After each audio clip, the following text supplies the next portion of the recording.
Jadi tersangka, Rizky Bilar tunjuk Hotma Sitompul sebagai kuasa hukum singgung soal damai.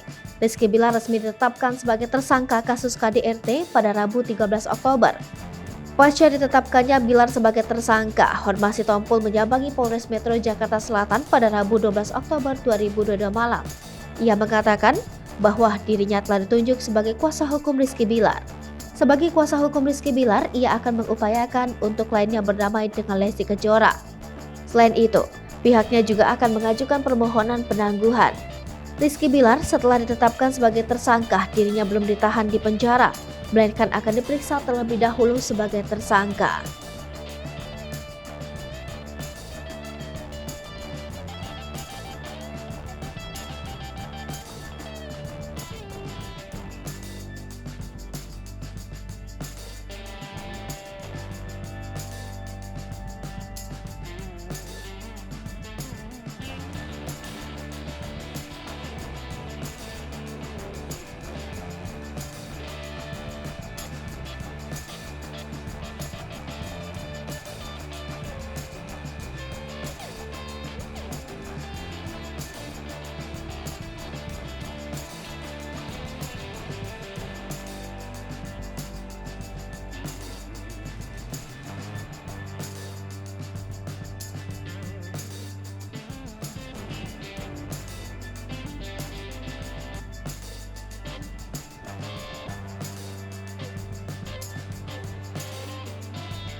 Hai pemirsa Sri Popo TV, jangan lupa komen, like, dan subscribe, serta tonton terus berita-berita terupdate lainnya ya.